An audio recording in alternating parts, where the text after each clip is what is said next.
Welcome to my YouTube channel.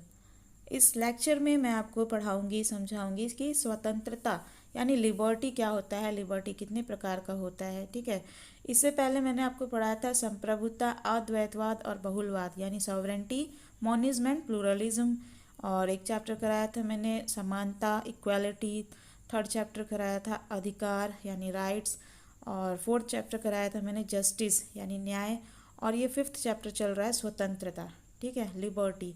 इसके आगे आप लोग पढ़ेंगे, जानेंगे लोकतंत्र के बारे कि लोकतंत्र क्या होता है, डेमोक्रेसी। ठीक है, तो इतने सारे चैप्टर जो मैंने पहले अपलोड किए हुए हैं उसका लिंक मैं डिस्क्रिप्शन में डाल दे रही हूँ। ठीक है, जब ये वीडियो अपलोड होगा आपको डिस्क्रिप्शन में इसका लिंक मिल जाएगा सारे चैप्टर्स के। ये आप लोगों का पॉलिटिकल साइंस ऑनर्स का CC2 पेपर का चैप्टर्स है। ठीक है, और यदि आप जनरल में भी हो तो ये आपका सेकंड सेमेस्टर में होगा, और अगर पॉलिटिकल साइंस ऑनर्स है आपका तो ये फर्स्ट सेमेस्टर का सेकंड पेपर है यानी CC2। ठीक है, और CC1 का भी आपका एक दो चैप्टर आपका स्टार्टिंग का मिल जाएगा आपको। ठीक है, धीरे धीरे सारा कंप्लीट हो जाएगा आपका सिलेबस। तो अगर आपको चाहिए सारा सिलेबस कंप्लीट करना है और पूरा आपको पढ़ना है अच्छे से, तो चैनल को सब्सक्राइब करके रखिएगा, ताकि ऐसे ही जैसे चैप्टर वाइज आप लोगों का वीडियो अपलोड होते जाएगा आप लोग इसको देख पाएंगे आसानी से। ठीक है, तो अब इसे शेयर कर दीजिएगा। तो चलिए स्टार्ट करते हैं इस चैप्टर को, स्वतंत्रता, जिसको इंग्लिश में कहते हैं लिबर्टी। लिबर्टी क्या है? ठीक है, स्वतंत्रता का क्या महत्व है? स्वतंत्रता का महत्व मनुष्य के व्यक्तित्व के विकास के लिए अधिकारों का अस्तित्व नितांत आवश्यक होता है, और व्यक्ति के विविध अधिकारों में स्वतंत्रता का स्थान बहुत महत्वपूर्ण होता है। ठीक है, मनुष्य का जो व्यक्तित्व यानी पर्सनालिटी है उसमें अधिकारों का, राइट्स का एग्जिस्टेंस होना, माने राइट्स का होना बहुत ही ज़रूरी होता है। और व्यक्ति के ये जो विभिन्न अलग अलग अधिकार होते हैं इसमें स्वतंत्रता का जो स्थान है वो बहुत ही इम्पॉर्टेंट है। ठीक है, बर्ट्रैंड रसेल कहते हैं कि स्वतंत्रता की इच्छा व्यक्ति की एक स्वाभाविक प्रवृत्ति है और इसी के आधार पर सामाजिक जीवन का निर्माण संभव है। ठीक है, तो स्वतंत्रता की इच्छा करना जो है मानव का, इंसान का या व्यक्ति का एक स्वाभाविक प्रवृत्ति है। देखते हैं कोई भी इंसान स्वतंत्रता चाहता है, आज़ादी चाहता है। ठीक है, कोई बंदिश में नहीं रहना चाहता, और इसी के आधार पर सामाजिक जीवन का जो है निर्माण हो पाता है संभव। ठीक है, मनुष्य का संपूर्ण भौतिक, मानसिक एवं नैतिक विकास स्वतंत्रता के वातावरण में ही संभव है। ठीक है, मनुष्य का जो है संपूर्ण भौतिक, मानसिक और नैतिक विकास जो है स्वतंत्र, अगर उसे स्वतंत्रता प्राप्त हो तभी संभव है। इटली के प्रसिद्ध देशभक्त मैज़नी का कहना है कि स्वतंत्रता के अभाव में आप अपना कोई कर्तव्य पूरा नहीं कर सकते। ठीक है, अतएव आपको स्वतंत्रता का अधिकार दिया जाता है, और जो भी शक्ति आपको इस अधिकार से वंचित रखना चाहती है उससे जैसे भी बने अपनी स्वतंत्रता छीन लेना आपका कर्तव्य है। ठीक है, तो स्वतंत्रता का अधिकार मनुष्य को दिया जाना चाहिए ताकि वो पूर्ण रूप से विकसित हो सके, और यदि जो भी शक्ति, जो भी पावर इस अधिकार से वंचित रखना चाहती है उससे जैसे भी हो सके उससे अपनी स्वतंत्रता छीन लेना एक व्यक्ति का कर्तव्य है। ठीक है, अब चलिए जानते हैं कि स्वतंत्रता क्या है, इसका क्या अर्थ है। आधुनिक युग में, मॉडर्न एरा में स्वतंत्रता शब्द सबसे अधिक लोकप्रिय है यानी फेमस है, और इस शब्द की लोकप्रियता का परिणाम यह हुआ है कि प्रत्येक व्यक्ति अपनी इच्छा अनुसार स्वतंत्रता के अलग अलग अर्थ लेता है। ठीक है, स्वतंत्रता जो इतना, लिबर्टी जो इतना फेमस है, इसका परिणाम ये हुआ है कि हर एक व्यक्ति अपनी इच्छा से स्वतंत्रता का अलग अलग अर्थ समझता है। ठीक है, लेता है, और अधिकांश मनुष्य स्वतंत्रता का अर्थ मनमानी करने या बिना किसी दूसरे व्यक्ति के हस्तक्षेप के अपनी इच्छा अनुसार कार्य करने से लेते हैं। ठीक है, व्यक्ति क्या समझता है कि स्वतंत्रता का अर्थ मनमानी है या फिर किसी व्यक्ति का दूसरे व्यक्ति के कार्यों में हस्तक्षेप यानी इंटरफेयर नहीं होना चाहिए, अपना हिसाब से काम करे। ठीक है, स्वतंत्र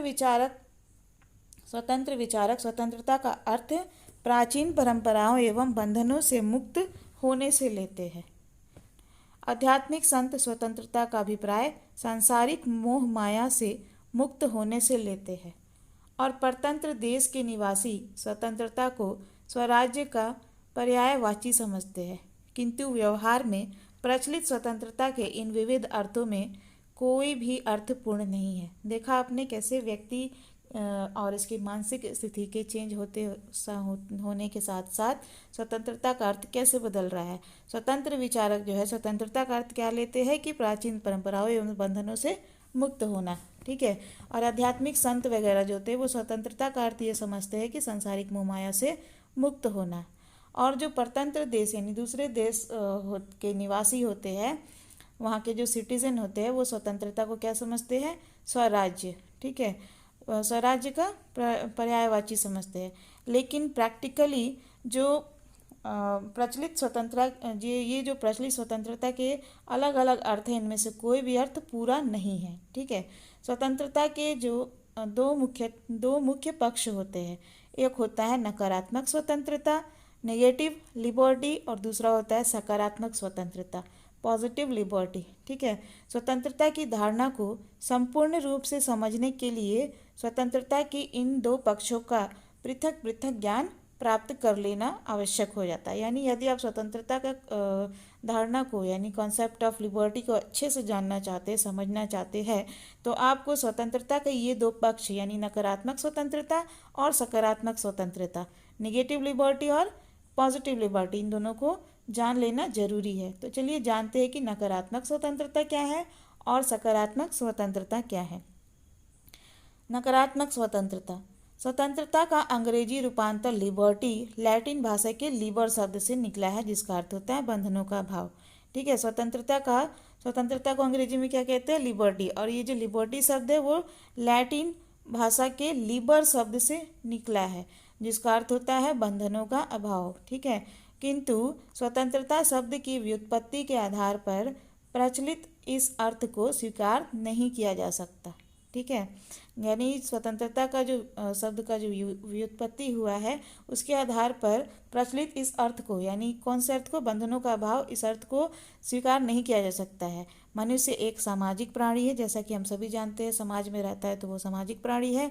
और समाज में रहते हुए मनुष्य असीमित स्वतंत्रता का उपभोग कर ही नहीं सकता, ठीक है। यदि कोई व्यक्ति समाज में है तो उसकी स्वतंत्रताओं पे सीमा होगी, वो असीमित स्वतंत्रता का उपभोग नहीं कर सकता है, उसे सामाजिक नियमों की मर्यादा के अंतर्गत रहना होता है।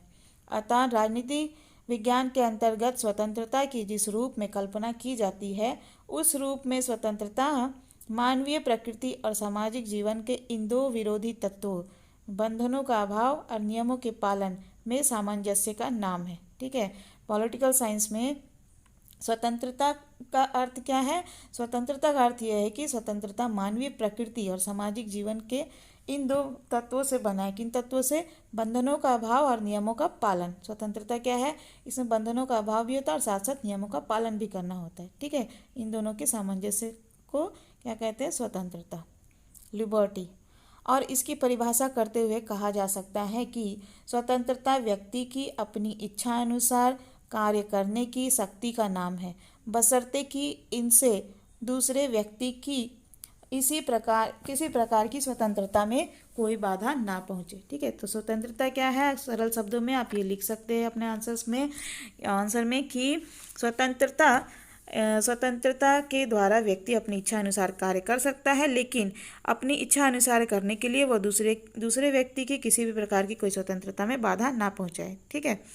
1798 की मानवीय अधिकार घोषणा में यही कहा गया है कि स्वतंत्रता वह सब कुछ करने की शक्ति का नाम है जिससे दूसरी व्यक्तियों को आघात ना पहुंचे। क्लियर। 1798 की जो मानवीय अधिकार घोषणा है उसमें ये कहा गया था कि स्वतंत्रता वह सब कुछ करने की शक्ति का नाम है जिससे दूसरे व्यक्तियों को आघात यानी नुकसान ना पहुंचे, ठीक है। सीले, लास्की, मैकेंजी, ये जो विद्वान आदि विद्वानों ने भी स्वतंत्रता की परिभाषा लगभग इसी प्रकार से की है। सीले के अनुसार स्वतंत्रता अति शासन की विरोधी है, ठीक है। सीले क्या कहते हैं कि स्वतंत्रता जो है अति शासन की विरोधी है, विरोध करता है। प्रोफेसर लास्की जो है उनके शब्दों में स्वतंत्रता से मेरा अभिप्राय यह है, प्रोफेसर लास्की कहते हैं कि स्वतंत्रता से मेरा अभिप्राय यह है कि उन सामाजिक परिस्थितियों के अस्तित्व पर प्रतिबंध न हो जो आधुनिक सभ्यता में मनुष्य के सुख के लिए नितांत आवश्यक है, ठीक है। वही मैकेंजी जो है विद्वान, मैं उनके अनुसार, मैकेंजी के अनुसार स्वतंत्रता सभी प्रकार के प्रतिबंधों का अभाव नहीं, अपितु अनुचित प्रतिबंधों के स्थान पर उचित प्रतिबंधों की व्यवस्था करता है। क्लियर? यानी मैकेंजी ये कहना चाहते हैं कि स्वतंत्रता का अर्थ ये नहीं है कि सभी प्रकार के प्रतिबंधों को हटा दिया जाए, बल्कि अनुचित प्रतिबंधों का नहीं होना चाहिए और उचित प्रतिबंधों का होना चाहिए। ठीक है, क्लियर? इसको हम लोग और विस्तार से आगे जानेंगे।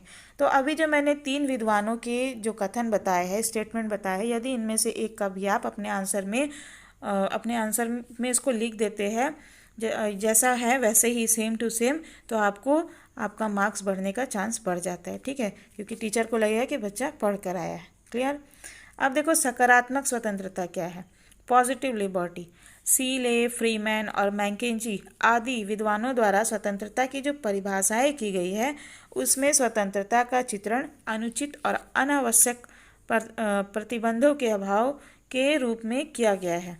ठीक है, अभी जो सीले, फ्रीमैन और मैकेंजी जो है, उन्होंने जो स्वतंत्रता की परिभाषाएं दी है, उसमें स्वतंत्रता को किस प्रकार उन्होंने परिभाषित किया है कि स्वतंत्रता क्या है? स्वतंत्रता में अनुचित और अनावश्यक यानी जिसकी ज़रूरत नहीं है वैसे प्रतिबंधों का नहीं होना चाहिए। ठीक है, उन प्रतिबंधों का अभाव होना चाहिए। इस प्रकार ये परिभाषाएं स्वतंत्रता के नकारात्मक स्वरूप को प्रकट करती है। ठीक है, और किंतु जैसा कि गैटल ने कहा है कि स्वतंत्रता का समाज में केवल नकारात्मक स्वरूप ही नहीं है वरन सकारात्मक स्वरूप भी है। ठीक है, गैटल ने क्या कहा है कि स्वतंत्रता का समाज में केवल नकारात्मक स्वरूप नहीं बल्कि सकारात्मक स्वरूप भी है। स्वतंत्रता का लक्ष्य होता है व्यक्ति के व्यक्तित्व का विकास, और व्यवहार में यह अनुभव किया गया कि प्रतिबंधों के अभाव मात्र से स्वतंत्रता के लक्ष्य की प्राप्ति नहीं हो सकती है। यानी प्रैक्टिकल ये फील किया जाता है, ठीक है, कि प्रतिबंध यानी रिस्ट्रिक्शन को अगर हटा दिया जाए केवल, तो स्वतंत्रता के लक्ष्य की प्राप्ति नहीं होती है। ठीक है, ऐसी स्थिति में कांट और फिक्टे ने सकारात्मक स्वतंत्रता की दिशा में संकेत दिए और ब्रिटेन के आदर्शवादी विचारक TH ग्रीन ने विधिवत रूप से सकारात्मक स्वतंत्रता की धारणा का प्रतिपादन किया है। ठीक है, प्रतिपादन किया। कांट नैतिक स्वाधीनता की धारणा को बाधित करे तथा ऐसी कांट जो है वो नैतिक स्वाधीनता की धारणा का प्रतिपादन करते हुए कहते हैं कि राज्य का कर्तव्य है कि वह व्यक्ति के स्वाधीनता के मार्ग की बाधाओं को बाधित करे तथा ऐसी बाहरी सामाजिक स्थितियों की स्थापना करे जिसके अंतर्गत नैतिक विकास संभव हो सके। ठीक है, और फिक्टे के अनुसार कोई भी व्यक्ति समाज में रहकर ही अपनी स्वतंत्रता प्राप्त कर सकता है। अतः राज्य का प्रमुख कार्य ऐसी दशाओं का निर्माण करना है जिसमें व्यक्ति को स्वतंत्रता प्राप्त हो। सकारात्मक स्वतंत्रता की धारणा का विधिवत रूप में प्रतिपादन TH ग्रीन ने किया है। सकारात्मक स्वतंत्रता का प्रतिपादन विधिवत रूप में किसने किया है? TH ग्रीन ने किया। ठीक है, सर्वप्रथम तो स्वतंत्रता के सकारात्मक स्वरूप की नकारात्मक स्वरूप से भिन्नता बतलाते हुए TH ग्रीन ने लिखा है कि जिस प्रकार सौंदर्य कुरूपता के अभाव का नाम ही नहीं होता, उसी प्रकार स्वतंत्रता प्रतिबंधों का अभाव का नाम नहीं है। आगे चलकर ग्रीन स्वतंत्रता के सकारात्मक रूप को स्पष्ट करते हुए लिखते हैं, स्वतंत्रता ऐसे कार्य करने और उपभोग करने की शक्ति का नाम है जो करने योग्य या उपभोग के योग्य हो। ठीक है, स्वतंत्रता का लक्ष्य व्यक्ति के व्यक्तित्व का सर्वोच्च विकास होता है और यदि राज्य इस लक्ष्य की प्राप्ति हेतु श्रम, शिक्षा और स्वास्थ्य आदि के संबंध में नियमों की व्यवस्था करता है तो इससे व्यक्ति की स्वतंत्रता सीमित नहीं होती वरन उसमें वृद्धि होती है। ठीक है, क्या कहा जा रहा है कि यदि राज्य इस लक्ष्य की यानी स्वतंत्रता की प्राप्ति के लिए श्रम, शिक्षा और स्वास्थ्य आदि के संबंध में नियमों की व्यवस्था करता है तो इससे व्यक्ति की स्वतंत्रता सीमित नहीं होती बल्कि उससे वृद्धि हो जाती है। ठीक है, 20वीं सदी में लास्की और गार्नर आदि विद्वानों ने सकारात्मक स्वतंत्रता की इस धारणा को ही अपनाया है। लास्की स्वतंत्रता को मनुष्य के विकास हेतु अति आवश्यक शर्त मानते हुए स्वतंत्रता की व्याख्या इन शब्दों में करते हैं। देखिए लास्की क्या कहते हैं स्वतंत्रता के बारे। लास्की के अनुसार स्वतंत्रता उस वातावरण को बनाए रखना है जिसमें व्यक्ति अपने जीवन का सर्वोत्तम विकास करने की सुविधा प्राप्त हो। ठीक है, लास्की क्या कहते हैं? लास्की कहते हैं कि स्वतंत्रता उस वातावरण को बनाए रखना है। स्वतंत्रता का अर्थ उस वातावरण को बनाए रखना है जिसमें व्यक्ति को अपने जीवन का सर्वोत्तम यानी अच्छे से अच्छा विकास करने की सुविधा प्राप्त हो, सुविधा मिली हो। वारकर ने भी स्वतंत्रता के सकारात्मक पक्ष पर बल दिया है। वह व्यक्तिगत स्वतंत्रता को सामाजिक हित के संदर्भ में देखता है और स्वतंत्रता को व्यक्तित्व के विकास की एक स्थिति मानते हुए स्वतंत्रता, समानता और न्याय में घनिष्ठ संबंध का प्रतिपादन करता है। ठीक है। वहीं वर्तमान समय में राज्य के कार्यक्षेत्र के संबंध में सर्वाधिक प्रमुख रूप से लोक कल्याणकारी राज्य की ही मान्य है की धारणा ही मान्य है। ठीक है। और यह धारणा सकारात्मक स्वतंत्रता के विचार पर आधारित है। लोक कल्याणकारी राज्य जो होता है लोगों के कल्याण पर ज़्यादा फोकस करता है। ठीक है। तो ये जो धारणा है राज्य के स्वरूप का, राज्य के कार्यक्षेत्र के संबंध में सर्वाधिक प्रमुख रूप से लोक कल्याणकारी राज्य की धारणा ही मान्य है और ये धारणा जो है वो सकारात्मक स्वतंत्रता के विचार पर आधारित है। ठीक है। इस प्रकार सकारात्मक रूप से स्वतंत्रता का तात्पर्य ऐसे वातावरण और परिस्थितियों की विद्यमानता है जिसमें व्यक्ति अपने व्यक्तित्व का पूर्ण विकास कर सके। ठीक है। सकारात्मक स्वतंत्रता क्या है? ऐसा वातावरण और परिस्थिति मौजूद होना जिसमें व्यक्ति अपने व्यक्तित्व का पूर्ण रूप से विकास कर सके। स्वतंत्रता के इस नकारात्मक और सकारात्मक रूप को दृष्टि में रखते हुए स्वतंत्रता के दो तत्व कहे जा सकते हैं। ठीक है। स्वतंत्रता का अभी जो मैंने सकारात्मक और नकारात्मक दो तत्व बताए आपको, उसके आधार सकारात्मक और नकारात्मक जो पक्ष मैंने आपको बताए उसके आधार पर स्वतंत्रता के दो तत्व कहे जा सकते हैं। ठीक है। लिबर्टी के दो तत्व है। पहला है न्यूनतम प्रतिबंध और दूसरा है व्यक्तित्व के विकास हेतु सुविधाएं। ठीक है। स्वतंत्रता के दो तत्वों का भी हम बारे जानेंगे। इसके बारे में न्यूनतम प्रतिबंध, स्वतंत्रता का पहला तत्व है कि व्यक्ति के जीवन पर शासन और समाज के दूसरे तत्वों की ओर से न्यूनतम प्रतिबंध होने चाहिए। ठीक है। क्या होना चाहिए? व्यक्ति के जीवन पर शासन और समाज के दूसरे तत्वों की ओर से न्यूनतम प्रतिबंध यानी कम से कम प्रतिबंध होने चाहिए जिसे व्यक्ति अपने विचार और कार्य व्यवहार में अधिक से अधिक स्वतंत्रता का उपभोग कर सके। ठीक है। अधिक से अधिक लिबर्टी को यूटिलाइज कर सके, कंजम्पशन कर सके। वहीं स्वतंत्रता का दूसरा तत्व है व्यक्तित्व के विकास के लिए सुविधाएं उपलब्ध होना। ठीक है। स्वतंत्रता का दूसरा तत्व है कि समाज और राज्य द्वारा व्यक्ति को उसके व्यक्तित्व के विकास के लिए अधिक से अधिक सुविधाएं प्रदान की जानी चाहिए। अतः स्वतंत्रता की परिभाषा करते हुए कहा जा सकता है कि स्वतंत्रता जीवन की ऐसी अवस्था का नाम है जिसमें व्यक्ति के जीवन पर न्यूनतम प्रतिबंध हो और व्यक्ति को अपने व्यक्तित्व के विकास हेतु अधिकतम सुविधाएं प्राप्त हो। क्लियर? स्वतंत्रता क्या है? स्वतंत्रता जो है किसी व्यक्ति के जीवन का या किसी के भी जीवन का, स्वतंत्रता जीवन की ऐसी अवस्था है जिसमें व्यक्ति के जीवन पर न्यूनतम यानी कम से कम प्रतिबंध हो और व्यक्ति को अपने व्यक्तित्व के विकास के लिए अधिक से अधिक सुविधाएं मिली हो, प्राप्त हो। अब चलिए जानेंगे स्वतंत्रता के विविध रूप। फ्रांसीसी विद्वान मॉन्टेस्क्यू ने एक स्थान पर कहा है कि स्वतंत्रता के अतिरिक्त शायद ही कोई ऐसा शब्द हो जिसके इतने अधिक अर्थ होते हैं और जिसने नागरिकों के मस्तिष्क पर इतना अधिक प्रभाव डाला हो। मॉन्टेस्क्यू के इस कथन का कारण है कि राजनीति विज्ञान में स्वतंत्रता के विविध रूप प्रचलित है जिसमें निम्नलिखित प्रमुख है। चलिए जानते हैं राजनीति विज्ञान में स्वतंत्रता के अलग अलग रूपों को। ठीक है। प्राथमिक स्वतंत्रता। प्राथमिक स्वतंत्रता क्या होता है? प्राथमिक स्वतंत्रता की धारणा के अनुसार स्वतंत्रता प्रकृति की देन है। ठीक है। प्राथमिक स्वतंत्रता क्या कहता है? ये कहता है कि स्वतंत्रता यानी लिबर्टी जो है वो नेचर हमें प्रोवाइड करती है, वो प्रकृति की देन है और मनुष्य जन्म से ही स्वतंत्र होता है। इसी विचार को व्यक्त करते हुए रूसो नामक विद्वान ने लिखा है कि मनुष्य स्वतंत्र उत्पन्न होता है किंतु सर्वत्र वह बंधनों में बंधा हुआ है। प्राकृतिक स्वतंत्रता का आशय मनुष्यों की अपनी इच्छा अनुसार कार्य करने की स्वतंत्रता से है। संविदावादी विचारकों का मत है कि संविदावादी विचारकों का मानना है कि राज्य की उत्पत्ति से पहले व्यक्तियों को इसी प्रकार की स्वतंत्रता प्राप्त थी। कैसी स्वतंत्रता? प्राकृतिक स्वतंत्रता। ठीक है। संयुक्त राज्य अमेरिका की स्वाधीनता घोषणा और फ्रांस की राज्य क्रांति में इसी प्रकार की स्वतंत्रता का प्रतिपादन किया गया था।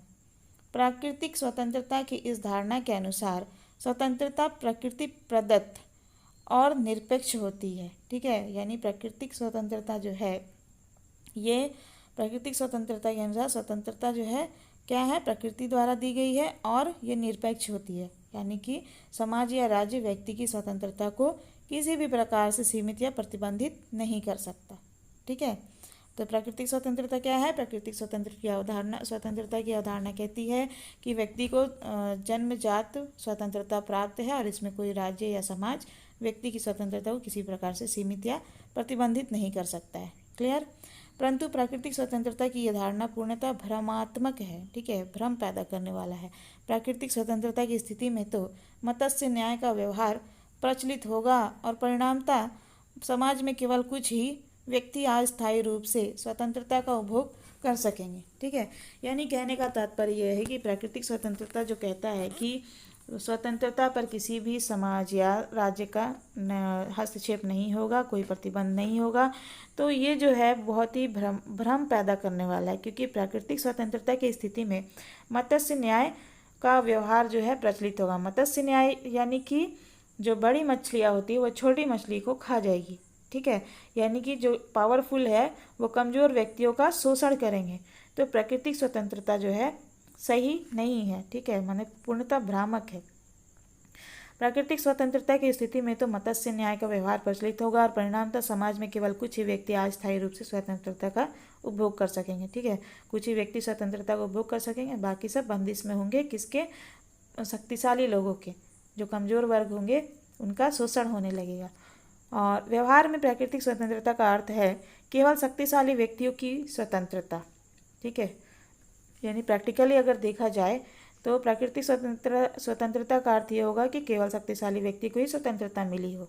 ठीक है, क्योंकि इसमें ना तो समाज हस्तक्षेप करेगा ना राज्य हस्तक्षेप करेगा, तो लोग मनमाने ढंग से कुछ भी करने लगेंगे, है ना।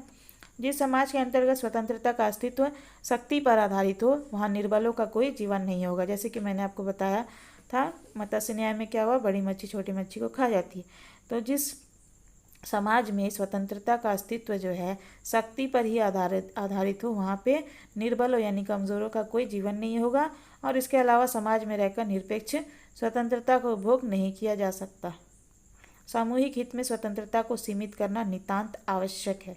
ठीक है, यानी समूह के लिए, समाज के लिए स्वतंत्रता को सीमित करना, लिबर्टी में लिमिटेशंस लाना बहुत ही ज़रूरी होता है। इस धारणा की आलोचना किए जाने पर भी इसका पर्याप्त महत्व है। इतनी आलोचनाएं होने के बाद भी इसका इम्पोर्टेंस है। ठीक है, इनफ इम्पोर्टेंस है। यह सिद्धांत इस बात पर प्रकाश डालता है कि प्रत्येक व्यक्ति की कुछ स्वाभाविक शक्तियाँ होती है तथा व्यक्ति के व्यक्तित्व का विकास इन शक्तियों के विकास पर ही निर्भर करता है।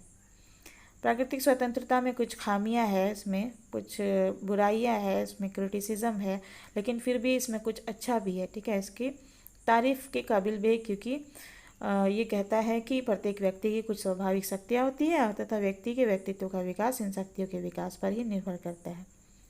राज्य का कर्तव्य है कि वो नागरिकों को इन शक्तियों के विकास हेतु पूर्ण अवसर प्रदान करे। वर्तमान समय में प्राकृतिक स्वतंत्रता का विचार इस रूप में मान्य है कि व्यक्ति समान है और उन्हें व्यक्तित्व के विकास के लिए समान सुविधाएं प्राप्त होनी चाहिए। ठीक है, अब जानते हैं व्यक्तिगत स्वतंत्रता क्या है। अभी हमने इससे पहले क्या पढ़ा है, प्राथमिक स्वतंत्रता। अब हम लोग पढ़ेंगे व्यक्तिगत स्वतंत्रता। व्यक्तिगत स्वतंत्रता का अर्थ है कि व्यक्ति के उन कार्यों पर कोई प्रतिबंध नहीं होना चाहिए जिनका संबंध केवल उसके ही अस्तित्व से हो। इस प्रकार के व्यक्तिगत कार्यों में भोजन, वस्त्र, धर्म और पारिवारिक जीवन को सम्मिलित किया जा सकता है। ठीक है, क्लियर। व्यक्तिगत स्वतंत्रता क्या है कि व्यक्ति के उन कार्यों पर कोई प्रतिबंध नहीं होना चाहिए जिसका संबंध केवल उसके ही अस्तित्व से, उसके ही एग्जिस्टेंस से हो। इस प्रकार के व्यक्तिगत कार्यों में, यानी कि अगर कोई व्यक्ति कुछ भोजन कर रहा है, वस्त्र, धर्म अपना रहा है और पारिवारिक जीवन में कोई भी प्रतिबंध नहीं लगाना चाहिए। ठीक है, तो ये हो गया व्यक्तिगत स्वतंत्रता। व्यक्तिगत स्वतंत्रता के समर्थकों के अनुसार इनसे संबंधित कार्यों में व्यक्तियों को पूर्ण स्वतंत्रता प्राप्त होनी चाहिए।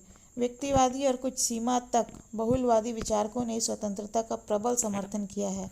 मिल व्यक्तिगत स्वतंत्रता का समर्थन करते हुए कहते हैं कि मानव समाज को केवल आत्मरक्षा के उद्देश्य से ही किसी व्यक्ति की स्वतंत्रता में व्यक्तिगत या सामूहिक रूप से हस्तक्षेप करने का अधिकार हो सकता है। ठीक है, क्या कहते हैं मिल कि मानव समाज को केवल आत्मरक्षा के उद्देश्य से ही किसी व्यक्ति की स्वतंत्रता में व्यक्तिगत या सामूहिक रूप से हस्तक्षेप करने का अधिकार हो। ठीक है, अपने ऊपर, अपने शरीर, मस्तिष्क और आत्मा पर व्यक्ति संप्रभु है। ठीक है, यानी वो अपना खुद का मालिक है, अपने शरीर का, अपने मस्तिष्क का, अपनी आत्मा का। ये कहता है व्यक्तिगत स्वतंत्रता की अवधारणा। ठीक है, और इसको केवल आत्मरक्षा के उद्देश्य से, सेल्फ डिफेंस के लिए ही व्यक्ति की स्वतंत्रता में व्यक्तिगत या सामूहिक रूप से हस्तक्षेप करने का अधिकार हो सकता है। क्लियर? व्यक्तिगत स्वतंत्रता के बारे में अच्छे से आपने समझा। इसमें संदेह नहीं है कि व्यक्ति का आदर किया जाना चाहिए, लेकिन वर्तमान समय में सामाजिक जीवन इतना जटिल हो गया है कि व्यक्ति के कौन से कार्य स्वयं उससे ही संबंधित है, इस संबंध में कुछ नहीं कहा जा सकता। और अनेक बार ऐसे भी अवसर उपस्थित हो सकते हैं जबकि सार्वजनिक स्वास्थ्य, शालीनता और व्यवस्था के हित में व्यक्ति की भोजन संबंधी, वस्त्र संबंधी और धार्मिक स्वतंत्रता को प्रतिबंधित करना पड़े। समाजवादी विचारधारा का तो आधार ही यह है कि व्यक्ति के सभी कार्य प्रत्यक्ष या परोक्ष रूप से समाज पर प्रभाव डालते हैं, अतः समाज के पास इन कार्यों को नियमित करने की शक्ति होनी चाहिए। इस प्रकार यद्यपि व्यक्तिगत स्वतंत्रता के इस विचार को अब मान्यता प्राप्त नहीं रह गई है, तथापि इस विचार में इतनी सत्यता अवश्य ही है कि जिन कार्यों का संबंध किसी एक व्यक्ति से हो, उनके विषय में उसे पूर्ण स्वतंत्रता प्राप्त होनी चाहिए। ठीक है, और यदि समूह या समाज से किसी व्यक्ति के क्रियाकलाप प्रभावित हो रहे हैं तो उसको व्यक्तिगत स्वतंत्रता प्राप्त नहीं हो सकता। अगर व्यक्ति से ही उसका संबंध है तो उसको पूर्ण स्वतंत्रता प्राप्त होनी चाहिए। अब जानते हैं नागरिक स्वतंत्रता। नागरिक स्वतंत्रता क्या है? नागरिक स्वतंत्रता का अभिप्राय व्यक्ति की उन स्वतंत्रताओं से है जो व्यक्ति समाज या राज्य का सदस्य होने के नाते प्राप्त करता है। नागरिक स्वतंत्रता एक व्यक्ति जो है राज्य या समाज का सदस्य होने के नाते उसको मिलती है। क्या मिलती है? नागरिक स्वतंत्रता। नागरिक स्वतंत्रता का उद्देश्य प्रत्येक व्यक्ति को समान अवसर और अधिकार प्रदान करना होता है। नागरिक स्वतंत्रता का उद्देश्य क्या होता है कि प्रत्येक व्यक्ति को समान अवसर और अधिकार प्रदान किया जाए। अतः स्वभाव से यह स्वतंत्रता असीमित या निरंकुश नहीं हो सकती। नागरिक स्वतंत्रता जो है ये दो प्रकार की होती है। पहला है शासन के विरुद्ध व्यक्ति की स्वतंत्रता, दूसरा है व्यक्ति को व्यक्ति और व्यक्तियों के समुदाय से स्वतंत्रता। ठीक है, शासन के विरुद्ध व्यक्ति की स्वतंत्रता जो है यह लिखित या अलिखित संविधान द्वारा मौलिक अधिकारों के माध्यम से या अन्य किसी प्रकार से स्वीकृत की जाती है। ठीक है, और नागरिक स्वतंत्रता का दूसरा रूप मनुष्य के वे अधिकार है। दूसरा रूप क्या? कि व्यक्ति को व्यक्ति और व्यक्तियों के समुदाय से स्वतंत्रता। तो इसका अर्थ यह है कि नागरिक स्वतंत्रता का दूसरा रूप जो है इसका अर्थ है कि मनुष्य के वे अधिकार जिन्हें वह राज्य के अन्य समुदायों और मनुष्यों के विरुद्ध प्राप्त करता है। क्लियर? साधारणतया नागरिक स्वतंत्रता का स्तर सभी राज्यों में एक सा नहीं होता है। ठीक है, मतलब नॉर्मली जो है जनरली नागरिक यानी सिटीजन का जो ये होता है स्वतंत्रता, सिटीजन लिबर्टी, नागरिक स्वतंत्रता का लेवल जो है सभी राज्यों में एक जैसा नहीं होता है। ठीक है, अलग अलग होता है। सोवियत रूस के संविधान द्वारा अपने नागरिकों को कुछ विशेष आर्थिक स्वतंत्रताएं प्रदान की गई है, तो पश्चिमी प्रजातंत्रों के द्वारा नागरिकों को कुछ विशेष नागरिक स्वतंत्रताएं प्रदान की गई है। वस्तुतः जिस राज्य में नागरिक स्वतंत्रता का स्तर जितना ऊंचा होता है उसे उतना ही अधिक लोकतंत्रात्मक एवं लोक कल्याणकारी राज्य कहा जा सकता है। ठीक है, यहाँ समझे यहाँ पे क्या है कि जिस राज्य में नागरिक स्वतंत्रता का लेवल जितना हाई होगा उसे उतने ही अधिक लोकतंत्रात्मक, है ना, डेमोक्रेटिक एवं लोक कल्याणकारी राज्य कहा जा सकता है। अब जानते हैं कि राजनीतिक स्वतंत्रता क्या है। ठीक है, राजनीतिक स्वतंत्रता क्या है? अपने राज्य के कार्यों में स्वतंत्रता पूर्वक सक्रिय भाग लेने की स्वतंत्रता को राजनीतिक स्वतंत्रता कहा जाता है। ठीक है ना, राजनीतिक यानी पॉलिटिकल लिबर्टी क्या है कि अपने राज्य के कार्यों में स्वतंत्रता पूर्वक एक्टिवली पार्टिसिपेट करने की जो स्वतंत्रता होती है उसको राजनीतिक स्वतंत्रता कहा जाता है। लास्की के अनुसार राज्य के कार्यों में सक्रिय भाग लेने की शक्ति ही राजनीतिक स्वतंत्रता है। लीकॉक राजनीतिक स्वतंत्रता का अर्थ संवैधानिक स्वतंत्रता से लेते हैं, जिसका विस्तार से अर्थ है कि जनता अपने शासक को अपनी इच्छा अनुसार चुन सके और चुने जाने के बाद ये शासक उसके प्रति उत्तरदायी हो। ठीक है, लीकॉक क्या कहते हैं कि जनता अपने शासक को अपने इच्छा के अनुसार चुन सकते हैं और चुने जाने के बाद ये शासक भी उसके लिए जिम्मेवार होते हैं। ठीक है, उत्तरदायी होते हैं, जिम्मेदारी होती है उनकी राज्य के अपनी जनता के लिए। ठीक है, राजनीतिक स्वतंत्रता के अंतर्गत व्यक्ति को ये अधिकार प्राप्त होते हैं। राजनीतिक स्वतंत्रता के अंतर्गत व्यक्ति को कौन कौन से अधिकार प्राप्त होते हैं? पहला है मतदान का अधिकार, दूसरा है निर्वाचित होने का अधिकार, तीसरा है उचित योग्यता होने पर सार्वजनिक पद प्राप्त करने का अधिकार, यानी अगर आपकी योग्यता है तो आप सार्वजनिक पद को प्राप्त कर सकते हैं। तो ये भी हो गया आपका राजनीतिक स्वतंत्रता के अंतर्गत आने वाला अधिकार। ठीक है, और है सरकार के कार्यों की आलोचना का अधिकार। यदि कोई सरकार के कार्य पसंद नहीं आ रहे तो उसको आलोचना की जा सकती है, क्रिटिसाइज की जा सकती है। इन अधिकारों से ये स्पष्ट है कि राजनीतिक स्वतंत्रता केवल एक प्रजातंत्रात्मक देश में ही प्राप्त की जा सकती है। ठीक है, राजनीतिक स्वतंत्रता के अभाव में नागरिक स्वतंत्रता का कोई मूल्य नहीं रह जाता। ठीक है, पॉलिटिकल लिबर्टी की कमी हो, अगर ना हो पॉलिटिकल लिबर्टी तो नागरिक स्वतंत्रता जो है वो सिटीजन लिबर्टी का कोई वैल्यू नहीं रह जाता, क्योंकि राजनीतिक स्वतंत्रताओं के उपयोग से ही, मतलब राजनीतिक स्वतंत्रता का इस्तेमाल करके ही समाज निर्माण संभव होता है और पॉसिबल होता है, जिसमें नागरिक स्वतंत्रताओं की रक्षा संभव हो सके। ठीक है, आर्थिक स्वतंत्रता क्या है? वर्तमान समय में आर्थिक स्वतंत्रता का तात्पर्य व्यक्ति की ऐसी स्थिति से है जिसमें व्यक्ति अपने आर्थिक प्रयत्नों का लाभ स्वयं प्राप्त करने की स्थिति में हो। ठीक है, वर्तमान आर्थिक स्वतंत्रता क्या है? आर्थिक स्वतंत्रता में व्यक्ति की ऐसी स्थिति होती है जिसमें व्यक्ति अपने आर्थिक प्रयत्नों यानी इकोनॉमिक अपने अटेम्प्ट जो होते हैं, उसके प्रयत्न जो होते हैं, कोशिश जो होते हैं, उसका लाभ वह स्वयं प्राप्त करने की स्थिति में हो। ठीक है, उसका लाभ उसे खुद मिले जो वो आर्थिक मेहनत कर रहा है, प्रयत्न कर रहा है, और किसी प्रकार उसके श्रम का दूसरे के द्वारा शोषण ना किया जा सके। ठीक है, यानी उसका श्रम का, उसकी मेहनत का कोई शोषण ना करे। ये हो गई आर्थिक स्वतंत्रता।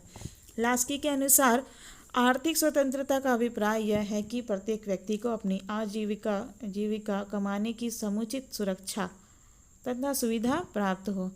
व्यक्ति को बेरोजगारी और अपर्याप्तता के निरंतर भय से मुक्त रखा जाना चाहिए, जो कि अन्य किसी भी अपर्याप्तता की अपेक्षा व्यक्ति की समस्त शक्ति को बहुत अधिक आघात पहुंचाती है।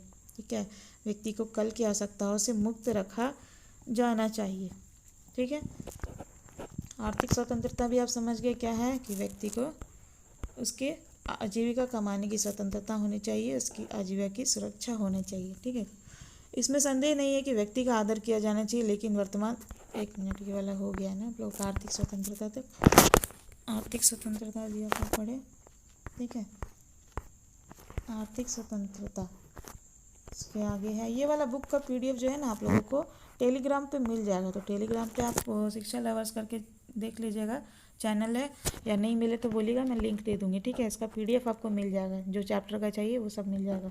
कुछ विचारक आर्थिक स्वतंत्रता का अर्थ उद्योग में प्रजातंत्र की स्थापना से भी लगाते हैं। उद्योग में प्रजातंत्र की स्थापना का अर्थ यह है कि एक श्रमिक केवल अपने श्रम को बेचने वाला ही नहीं, वह उत्पादन व्यवस्था का निर्णायक भी है। ठीक है, कुछ भी हो, उद्योग में प्रजातंत्र की स्थापना श्रमिक वर्ग के हित का एक साधन ही है, और मूल रूप में आर्थिक स्वतंत्रता का तात्पर्य सभी व्यक्तियों की अनिवार्य आवश्यकताओं की, यानी जो व्यक्ति की जो ज़रूरत है, अनिवार्य कंपलसरी जो उनकी रिक्वायरमेंट है, उनकी संतुष्टि, उनका सेटिस्फैक्शन और गंभीर आर्थिक विषमताओं के अंतर से ही है।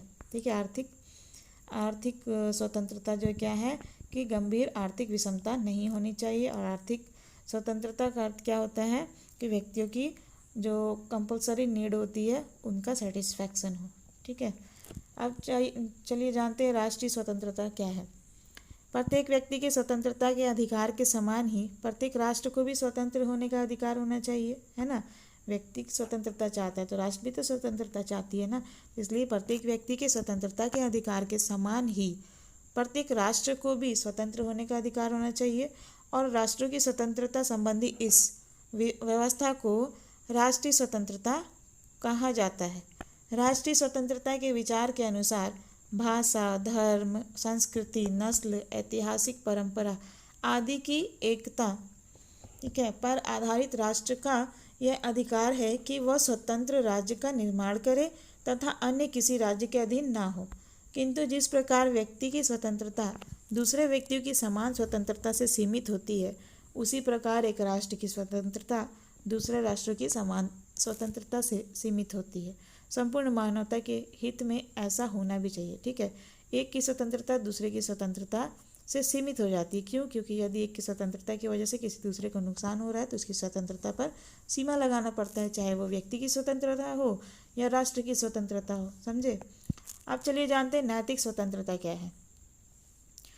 व्यक्ति को अन्य सभी प्रकार की स्वतंत्रताएं प्राप्त होने पर भी यदि वह नैतिक दृष्टि से परतंत्र हो तो उसे स्वतंत्र नहीं कहा जा सकता। नैतिक स्वतंत्रता की वास्तविक एवं महान स्वतंत्रता है।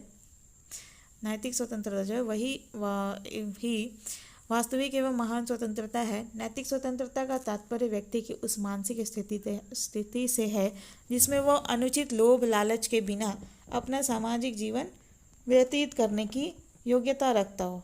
ठीक है, काम्टे के विचार में व्यक्ति की विवेकपूर्ण इच्छा शक्ति ही उसकी वास्तविक स्वतंत्रता है। वास्तविक स्वतंत्रता क्या है कि मनुष्य जो है किसी भी प्रकार का अनुचित लोभ लालच ना करे, ठीक है, जिससे कि भ्रष्टाचार ना हो और अपना सामाजिक जीवन बगैर अनुचित लोभ लालच के व्यतीत करना की जो योग्यता जो व्यक्ति रखता है वो नैतिक रूप से स्वतंत्र होता है। ठीक है, काम्टे जो है उनके विचार में व्यक्ति की विवेकपूर्ण इच्छा शक्ति ही उसकी वास्तविक स्वतंत्रता है। प्लेटो, अरस्तु, ग्रीन, बोसैंके तथा कांट ने इस बात पर बल दिया है कि नैतिक स्वतंत्रता में ही मनुष्य का विकास संभव है। ठीक है, वैसे तो सभी प्रकार के जीवन और शासन व्यवस्थाओं के लिए नैतिक स्वतंत्रता की आवश्यकता होती है, लेकिन लोकतंत्रात्मक शासन व्यवस्था के लिए तो नैतिक स्वतंत्रता नितांत आवश्यक ही है। ठीक है, आर्थिक समानता के अभाव में राजनीतिक स्वतंत्रता निरर्थक है। राजनीतिक स्वतंत्रता और आर्थिक समानता का संबंध स्पष्ट करने से पहले इन दोनों का तात्पर्य समझ लेना उपयोगी होगा। इससे पहले कि आप आर्थिक समानता के अभाव में राजनीतिक स्वतंत्रता निरर्थक है, इसको जाने से पहले आपको जानना चाहिए कि आर्थिक समानता और राजनीतिक स्वतंत्रता क्या है। ठीक है, तब आपको पता चलेगा ना कि एक के बिना दूसरा निरर्थक है, उसका कोई अर्थ नहीं है। राजनीतिक स्वतंत्रता क्या है? राजनीतिक स्वतंत्रता का तात्पर्य राज्य के कार्यों में सक्रिय रूप से भाग लेना है। ठीक है, अर्थात राजनीतिक स्वतंत्रता एक ऐसी स्थिति का नाम है जिसमें नागरिकता के अधिकारों का उपयोग किया जा सके या दूसरे शब्दों में व्यक्ति अपने विवेकपूर्ण निर्णय का राजनीतिक क्षेत्र में उपयोग कर सके। उसे अपने प्रतिनिधियों को चुनने और स्वयं प्रतिनिधि रूप में निर्वाचित होने का अधिकार होना चाहिए। ठीक है, व्यक्ति को क्या अधिकार होना चाहिए राजनीतिक स्वतंत्रता के अंतर्गत? कि वो अपने प्रतिनिधि को चुन सके या खुद प्रतिनिधि के रूप में निर्वाचित होने का अधिकार उसे रहे। ठीक है, इस प्रकार राजनीतिक स्वतंत्रता शासन कार्यों में भाग लेने और शासन व्यवस्था को प्रभावित करने की शक्ति का नाम है। और आर्थिक समानता क्या है? आर्थिक समानता के दो अर्थ बताए जा सकते हैं। इसका प्रथम तात्पर्य यह है कि संपत्ति के अधिक समानता होनी चाहिए। सभी व्यक्तियों की भोजन, वस्त्र, निवास, स्वास्थ्य और शिक्षा की अनिवार्य आवश्यकताएं आवश्यक रूप से पूरी होनी चाहिए। और जब तक सभी व्यक्तियों की अनिवार्य आवश्यकताएं संतुष्ट ना हो जाए तब तक समाज के किन्हीं भी व्यक्तियों को आराम और विलासिता के साधनों के उपभोग का अधिकार प्राप्त नहीं होना चाहिए। समझे? आर्थिक समानता क्या है? कि सभी को भोजन, वस्त्र, निवास, स्वास्थ्य, शिक्षा की जो अनिवार्य आवश्यकताएं होती है वो आवश्यक रूप से ज़रूर इसको पूरा होना चाहिए। और जब तक सभी व्यक्तियों को ये अनिवार्य आवश्यकताएं संतुष्ट ना हो जाए तब तक समाज के किसी भी व्यक्ति को आराम और विलासिता के साधन का उपभोग करने का अधिकार नहीं होना चाहिए। इसे कहते हैं आर्थिक समानता। ठीक है, लास्की के शब्दों में मुझे स्वादिष्ट भोजन करने का अधिकार नहीं है यदि मेरे पड़ोसी को मेरे इस अधिकार के कारण सूखी रोटी से वंचित रहना पड़े। समझ में आया आर्थिक समानता क्या है। लास्की के शब्दों में जानिए कि आर्थिक समानता क्या है। आर्थिक समानता के लिए लास्की ने एक कथन कहा है कि मुझे स्वादिष्ट भोजन करने का अधिकार नहीं है यदि मेरे पड़ोसी को मेरे इस अधिकार के कारण सूखी रोटी से वंचित रहना पड़े, यानी उसको भूखा रहना पड़े। ठीक है। आर्थिक समानता का दूसरा तात्पर्य उद्योग में प्रजातंत्र की स्थापना से है। ठीक है। एक श्रमिक केवल अपने श्रम को बेचने वाला ही नहीं वरन इसके साथ साथ उत्पादन व्यवस्था का निर्णायक भी होना चाहिए। यानी एक श्रमिक जो होता है, लेबर जो होता है, उसे वो खाली अपने श्रम को नहीं बेचेगा बल्कि वो जो उत्पादन व्यवस्था है, प्रोडक्शन का जो कार्य है, प्रोडक्शन मैनेजमेंट है, ठीक है, उसमें उसका निर्णय भी उतना ही महत्व रखेगा जितना अन्य बड़े लोगों का रखेगा। ठीक है। तो ये हो गया आर्थिक समानता के लिए कहा गया ये बात। अब राजनीतिक स्वतंत्रता आर्थिक समानता पर आधारित है। कैसे? राजनीतिक स्वतंत्रता जो है आर्थिक समानता पर आधारित है। कैसे? ये ठीक ही कहा गया है कि राजनीतिक स्वतंत्रता का आधार आर्थिक समानता है। ठीक है। राजनीतिक स्वतंत्रता मूल रूप से 3 अनिवार्य परिस्थितियों पर निर्भर करती है। राजनीतिक स्वतंत्रता जो है किन स्थितियों पर निर्भर करती है? राजनीतिक स्वतंत्रता इस बात पर निर्भर करती है, राजनीतिक स्वतंत्रता जो है पॉलिटिकल लिबर्टी इस बात पर निर्भर करती है कि जनता में सार्वजनिक क्षेत्र के प्रति रुचि होना चाहिए ताकि वो राजनीतिक क्षेत्र में सक्रिय रूप से भाग लेने और शासन व्यवस्था को प्रभावित करने के लिए उत्सुक हो। ठीक है। और क्या है? व्यक्ति शिक्षित होने चाहिए ताकि वे स्वस्थ जनमत का निर्माण कर सके और शासन की रचनात्मक आलोचना कर सके। शिक्षा की आवश्यकता इस कारण और भी अधिक हो जाती है कि केवल शिक्षा ही नागरिकों को उनके अधिकार और कर्तव्यों के प्रति जागरूकता प्रदान करती है। राजनीतिक स्वतंत्रता के आदर्श को प्राप्त करने के लिए यह भी जरूरी है कि व्यक्ति को सही सूचनाएं, ठीक है, राइट इन्फॉर्मेशन और विचारों की जानकारी मिलती हो, प्राप्त हो। इस कार्य को ठीक प्रकार से करने के लिए स्वस्थ और सबल प्रेस नितांत आवश्यक है। ठीक है। उपयुक्त तीनों ही परिस्थिति की विद्यमानता के लिए आर्थिक समानता नितांत आवश्यक है। एक साधारण व्यक्ति सार्वजनिक क्षेत्र के प्रति उसी समय रुचि ले सकता है जबकि उसके पास अपनी अनिवार्य आवश्यकताओं को पूरा करने के पर्याप्त साधन हो। ठीक है। यानी कहने का तात्पर्य यह है कि यदि व्यक्ति अपने ही जीवन में संतुष्ट ना हो, उसे अच्छा भोजन ना मिले, रहने के लिए घर ना मिले, कपड़े ना मिले पहनने के लिए, तो वो सार्वजनिक क्षेत्र के लिए कैसे रुचि ले सकता है, कैसे इंटरेस्ट ले सकता है जब वो अपने आप में सेल्फ सेटिस्फेक्शन नहीं है उसको, है ना। तो इसलिए आर्थिक स्वतंत्रता के लिए ये सब चीज़ें जो मैंने अभी बताए 3 पॉइंट वो होना चाहिए। ठीक है। देखो यहाँ पे कहा है कि उपयुक्त तीनों परिस्थिति की विद्यमानता के लिए आर्थिक समानता नितांत आवश्यक है। आर्थिक समानता यानी व्यक्ति को है भोजन, कपड़े, मकान की कोई कमी नहीं होनी चाहिए, सब सेटिस्फाई होने चाहिए इन सब चीज़ों से, तभी जाके राजनीतिक स्वतंत्रता मिलेगी। ठीक है। एक साधारण व्यक्ति सार्वजनिक क्षेत्र के प्रति उसी समय रुचि ले सकता है जबकि उसके पास अपनी अनिवार्य आवश्यकताओं को पूरा करने के पर्याप्त साधन हो। एक निर्धन व्यक्ति का धर्म, ईमान और राजनीति सभी कुछ रोटी तक सीमित हो जाता है ना। और पंडित जवाहरलाल नेहरू के शब्दों में कहा जा सकता है कि भूखे व्यक्ति के लिए मत का कोई मूल्य नहीं होता है। ठीक है। जो व्यक्ति भूखा है उसके लिए वोट का कोई मूल्य नहीं है, कोई वैल्यू नहीं है। इसके अतिरिक्त व्यक्तियों को साधारण कार्य व्यापार से इतना अवकाश प्राप्त होना चाहिए कि वे सार्वजनिक क्षेत्र के संबंध में विचार कर सकें। ठीक है। यानी जो काम है व्यक्ति को, जो भी इसके कार्य है, साधारण कार्य, सिंपल जो एक्टिविटी है या जिसके जो बिजनेस है, उससे उतना अवकाश यानी उतना उसको समय प्राप्त होना चाहिए, समय बचना चाहिए जिससे कि वो सार्वजनिक कार्यों में, सार्वजनिक क्षेत्र में विचार कर सके। ठीक है। और यह भी कि आर्थिक समानता की स्थापना से भी संभव है। वर्तमान समय में जिन राज्यों के अंतर्गत धनी और निर्धन का भेद गंभीर रूप से विद्यमान है, वहाँ पर निर्धन व्यक्तियों के लिए ना तो मताधिकार का कोई महत्व है और ना ही प्रतिनिधि के रूप में निर्वाचित होने के अधिकार का। ठीक है। मान लीजिए अगर सभी को समान रूप से अधिकार प्राप्त है कि निर्वाचित हो सकते हैं, लेकिन जो निर्धन व्यक्ति है वो अपने रोटी कपड़े के लिए लगे रहेगा, तो फिर उसको इसमें रुचि ही कैसे आएगी कि वो प्रतिनिधि के रूप में निर्वाचित होने के लिए आगे आए। ठीक है। या फिर वोट के लिए उसको उतना इंटरेस्ट कहाँ से आएगा? भूखे पेट कोई इंसान को इतना इंटरेस्ट कहाँ से आएगा कि कौन ये वोट वोट के बारे में, या फिर खुद नेता बनने के लिए पहले इंसान सेल्फ सेटिस्फाई होगा, उसका जो कंपलसरी नीड है वो कंप्लीट होगा, तभी तो इन सब चीज़ों के पे वो सोचेगा ना, उसके विचार आगे जाएंगे। इन दोनों ही बातों से संबंध में धनी व्यक्ति निर्धन को अपनी इच्छा अनुसार दबा लेता है, और आर्थिक समानता के अभाव में, यानी अमीर गरीब की जो खाई है उसकी वजह से जो है राजनीतिक स्वतंत्रता का कोई महत्व नहीं रह जाता।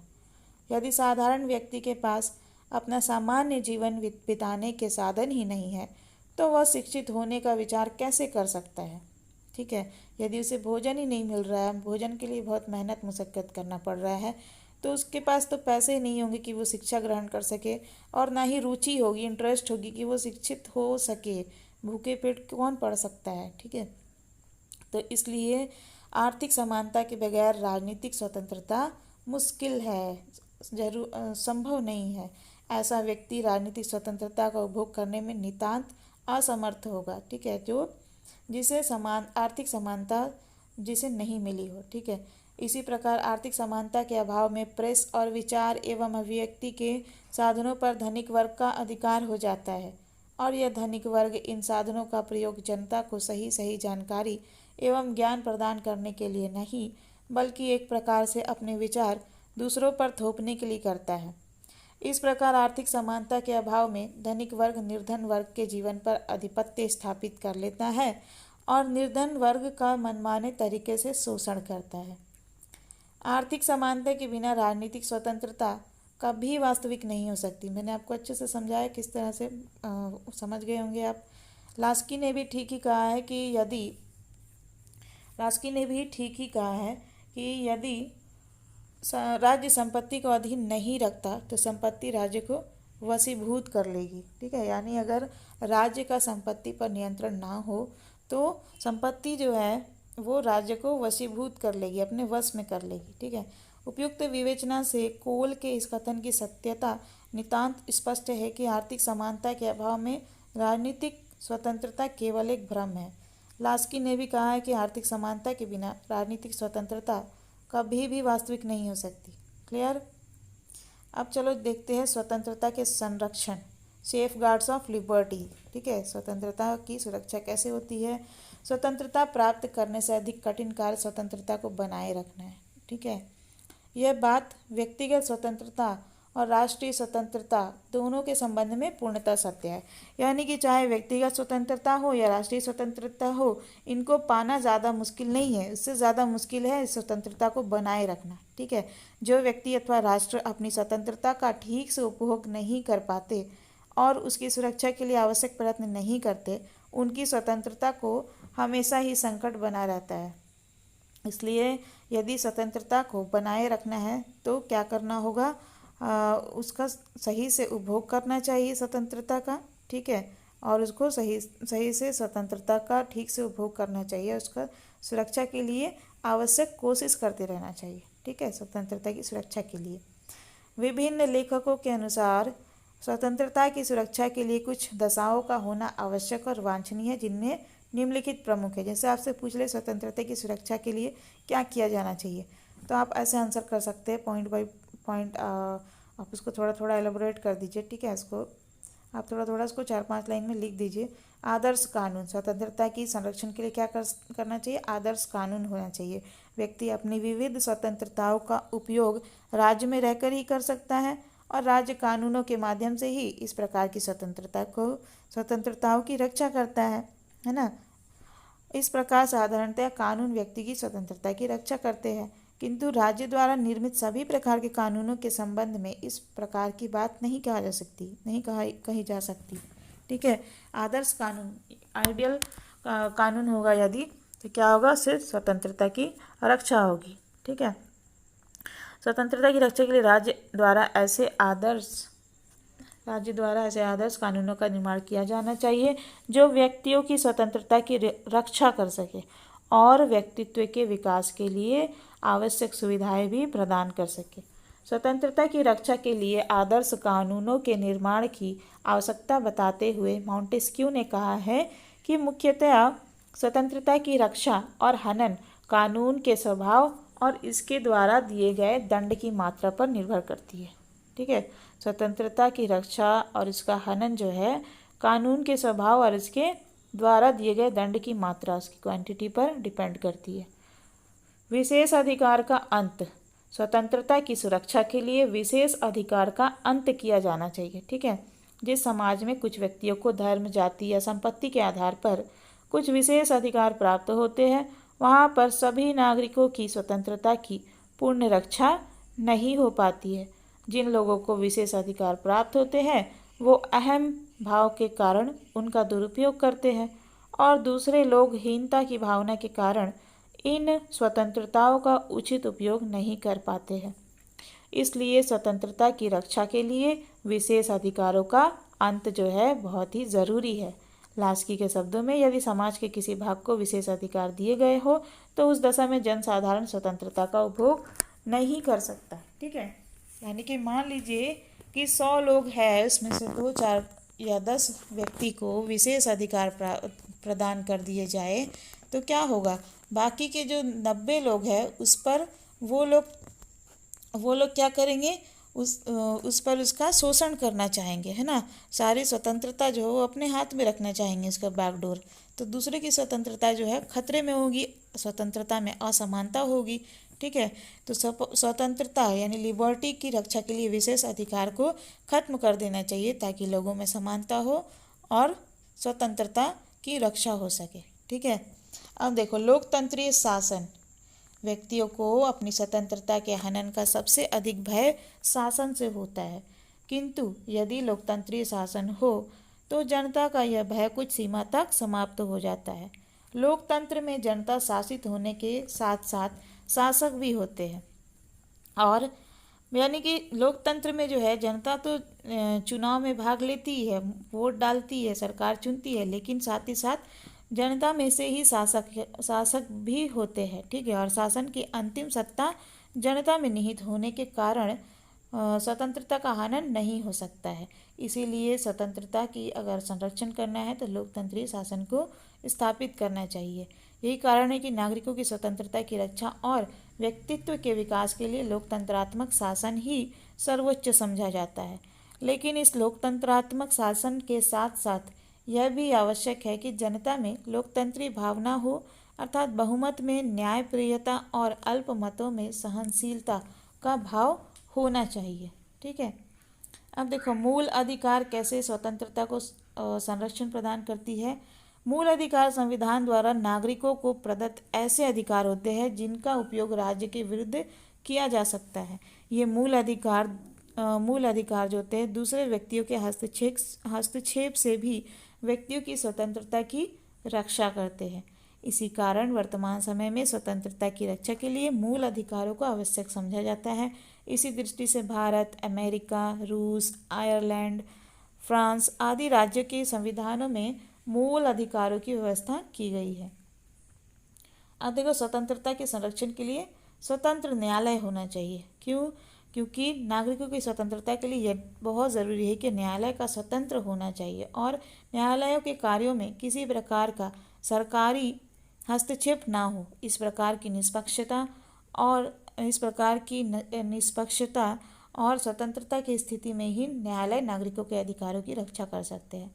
न्यायालयों के व्यवस्थापिका या कार्यपालिका के अधीन होने पर वे शासन सत्ता के हस्तक्षेप से नागरिक स्वतंत्रता की रक्षा नहीं कर सकेंगे।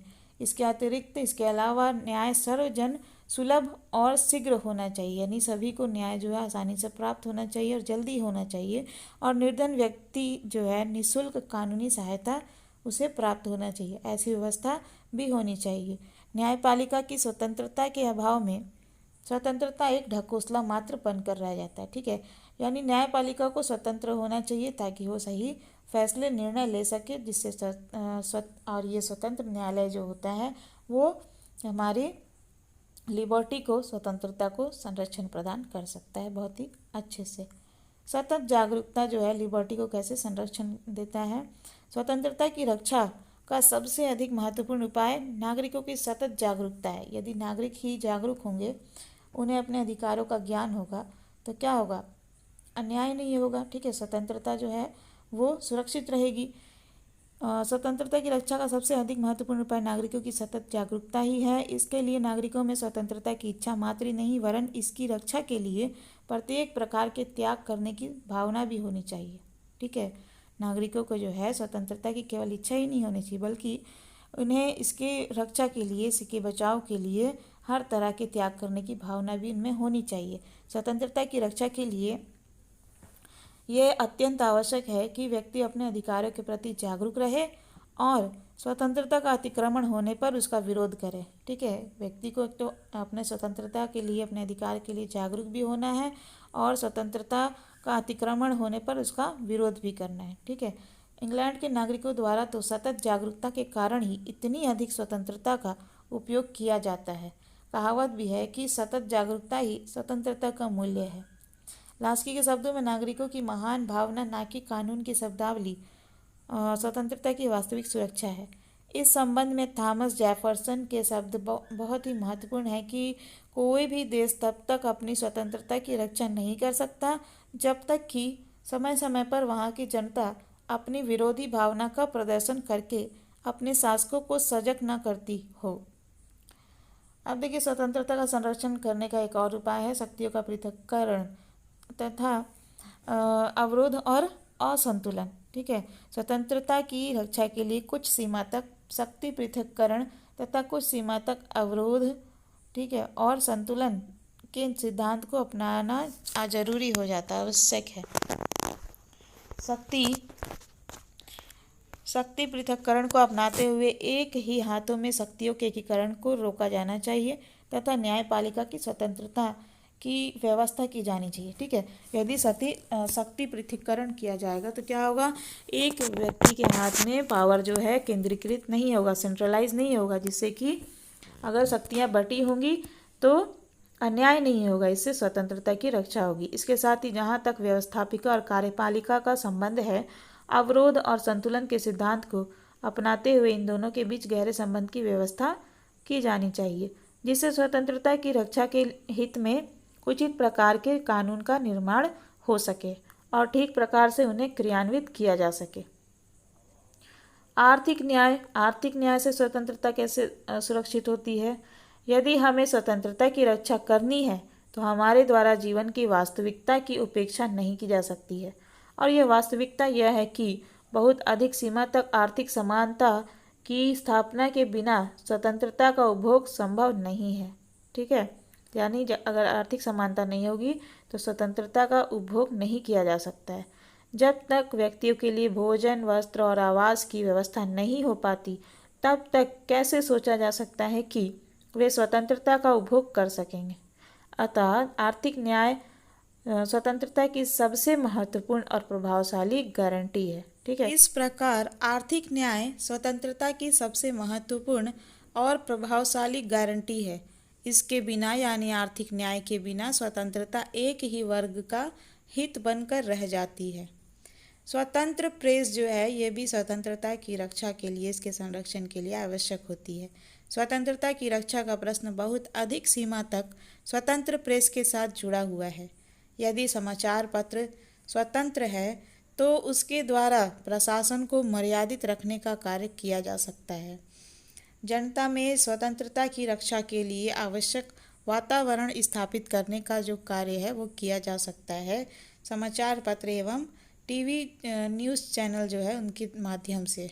ठीक है, और स्वतंत्रता का सार मानवीय चेतना है और मानवीय चेतना के विकास का सर्वप्रमुख साधन स्वतंत्र प्रेस ही है। ठीक है, और स्वतंत्रता की सुरक्षा के लिए स्थानीय स्वशासन की देखिए किस तरह से आवश्यकता होती है।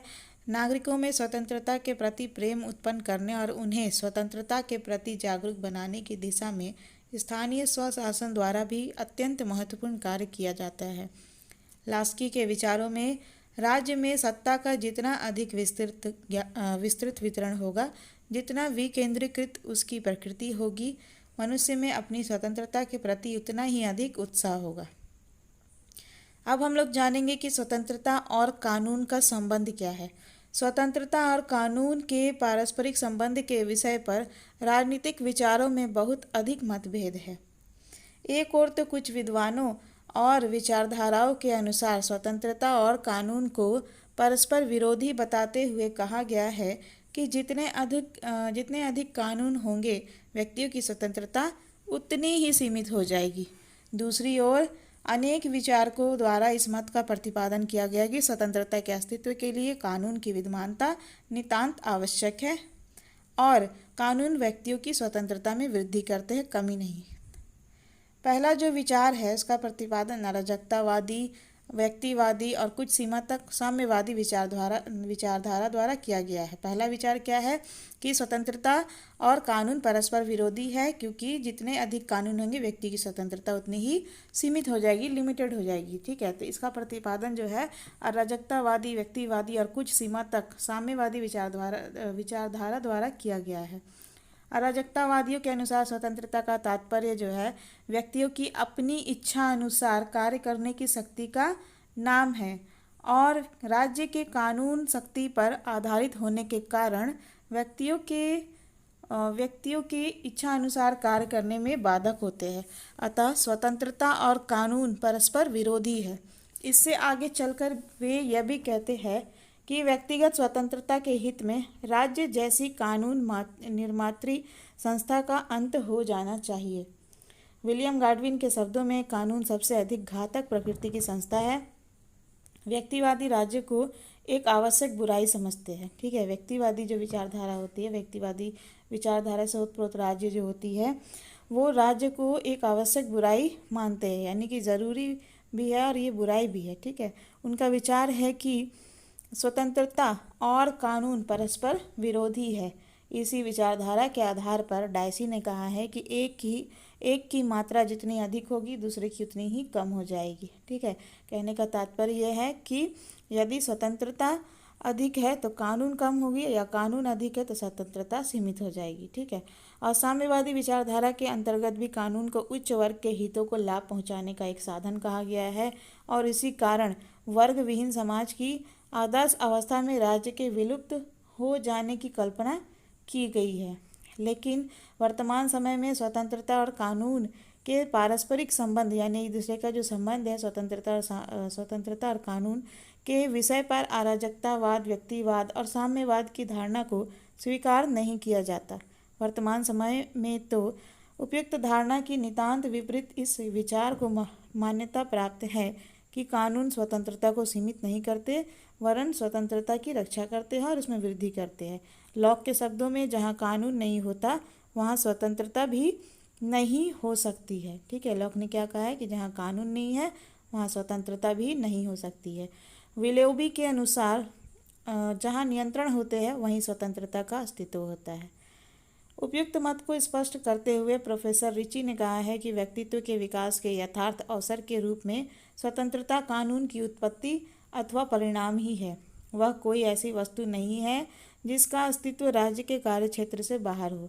लॉक और प्रोफेसर रिची से आगे बढ़कर हॉकिंग ने तो यहाँ तक कहा है कि व्यक्ति जितनी अधिक स्वतंत्रता चाहता है उतनी अधिक सीमा तक उसे शासन की अधीनता स्वीकार कर लेनी चाहिए। लॉक, विलोबी, रिची, हॉकिंग आदि विद्वानों द्वारा व्यक्त विचार बहुत कुछ सीमा तक सही है और कानून निम्नलिखित 3 प्रकार के व्यक्ति की स्वतंत्रता की रक्षा करते हैं और इसमें वृद्धि करते हैं। ठीक है, कानून जो है इन 3 प्रकार से व्यक्ति की स्वतंत्रता की रक्षा करते हैं और इसमें वृद्धि करते हैं। देखिए कानून का क्या रोल है स्वतंत्रता की रक्षा करने में और उसकी वृद्धि करने में। राज्य के कानून व्यक्ति की स्वतंत्रता की अन्य व्यक्तियों के हस्तक्षेप से रक्षा करते हैं। यदि समाज के अंतर्गत किसी भी समाज में किसी भी प्रकार के कानून ना हो तो समाज के जो शक्तिशाली व्यक्ति है वो निर्बल व्यक्तियों पर अत्याचार करेंगे और संघर्ष की इस अवनरत प्रक्रिया में किसी भी व्यक्ति की स्वतंत्रता सुरक्षित नहीं रहेगी। कानून व्यक्ति की स्वतंत्रता की राज्य के हस्तक्षेप से रक्षा करते हैं। ठीक है, कानून जो है व्यक्ति की स्वतंत्रता की राज्य के हस्तक्षेप से रक्षा करते हैं। साधारणतया वर्तमान समय में राज्यों में 2 प्रकार के कानून होते हैं, साधारण कानून और संवैधानिक कानून। इन दोनों प्रकार के कानूनों में से संवैधानिक कानूनों द्वारा राज्य के हस्तक्षेप से व्यक्ति की स्वतंत्रता को रक्षित करने का कार्य किया जाता है। भारत, अमेरिका आदि देशों के संविधानों में मौलिक अधिकारों की जो व्यवस्था है वह इस संबंध में श्रेष्ठ उदाहरण है। यदि राज्य इन मौलिक अधिकारों यानी संवैधानिक कानूनों के विरुद्ध कोई कार्य करता है तो व्यक्ति न्यायालय की शरण ले राज्य के हस्तक्षेप से अपनी स्वतंत्रता की रक्षा कर सकता है। स्वतंत्रता के नकारात्मक स्वरूप के अतिरिक्त इसका एक सकारात्मक स्वरूप भी होता है।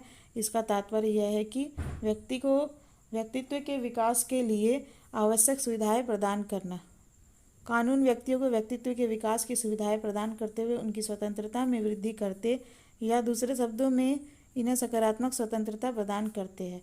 वर्तमान समय में लगभग सभी राज्यों द्वारा जन कल्याणकारी राज्य के विचार को अपना लिया गया है और राज्य कानूनों के माध्यम से ऐसे वातावरण के निर्माण में संलग्न है यानी लगा हुआ है जिसके अंतर्गत व्यक्ति अपने व्यक्तित्व का पूर्ण रूप से विकास कर सके। राज्य द्वारा की गई शिक्षा की व्यवस्था, अधिकतम श्रम और न्यूनतम वेतनों के संबंध में कानूनी व्यवस्था, कारखानों में स्वस्थ जीवन की सुविधाओं की व्यवस्था और जन स्वास्थ्य का प्रबंध आदि कार्यों द्वारा नागरिकों को व्यक्तित्व के विकास की सुविधाएं प्राप्त हो रही है और इस प्रकार राज्य नागरिकों को वह सकारात्मक स्वतंत्रता प्रदान कर रहा है जिसे ग्रीन ने करने योग्य कार्यों को करने की स्वतंत्रता के नाम से पुकारा है। यदि राज्य सड़क पर चलने के संबंध में किसी प्रकार के नियमों का निर्माण करता है, मद्यपान पर रोक लगाता है या अनिवार्य शिक्षा और टीके की व्यवस्था करता है तो राज्य के इन कार्यों से व्यक्ति की स्वतंत्रता सीमित नहीं होती है बल्कि उसमें वृद्धि होती है। इस प्रकार ये कहा जा सकता है कि साधारण रूप से राज्य के कानून व्यक्तियों की स्वतंत्रता की रक्षा करते हैं और उसमें वृद्धि करते हैं। सभी कानून स्वतंत्रता के साधक नहीं होते हैं। सभी कानून जो है वो स्वतंत्रता को सिद्ध करने वाले नहीं होते। लेकिन राज्य द्वारा निर्मित सभी कानूनों के संबंध में इस प्रकार की बात नहीं कही जा सकती है कि वे मानवीय स्वतंत्रता में वृद्धि करते हैं। यदि शासक वर्ग अपने ही स्वार्थों को दृष्टि में रखकर कानूनों का निर्माण करता है तो जनसाधारण के हितों की अवहेलना करता है और बिना किसी विशेष कारण के व्यक्तियों की नागरिक स्वतंत्रता सीमित करता है तो राज्य के इन कानूनों से व्यक्तियों की स्वतंत्रताएं जो है वो सीमित ही होती है। उदाहरण के लिए हिटलर और मुसोलिनी के द्वारा जिन कानूनों का निर्माण किया गया था उनमें से अधिकांश व्यक्तिगत स्वतंत्रता के विरोधी थे। इसी प्रकार आज के तानाशाही राज्यों द्वारा भी जब नागरिक स्वतंत्रताओं पर प्रतिबंध लगाए जाते हैं तब ये कानून व्यक्तियों की स्वतंत्रता को सीमित ही करते हैं। इस प्रकार हम देखते हैं कि सभी कानून नागरिकों की स्वतंत्रता में वृद्धि नहीं करते बल्कि ऐसा केवल उन्हीं कानूनों के संबंध में कहा जा सकता है जिनके संबंध में लॉस्की के शब्दों में व्यक्ति यह अनुभव करते हैं कि मैं उन्हें स्वीकार कर सकता और उनका पालन कर सकता हूँ। उपयुक्त विवेचना से इन सब कथनों से ये स्पष्ट होता है, ये सारी अवधारणाओं से, कि यदि राज्य का कानून जनता की इच्छा पर आधारित है तो स्वतंत्रता का पोषण होगा और यदि वह निरंकुश शासन की इच्छा का परिणाम है यानी अगर किसी शासन में कोई अंकुश ना हो, कोई सीमा ना हो, अपनी मनमानी करे, अराजकता करे तो स्वतंत्रता का विरोधी हो सकता है।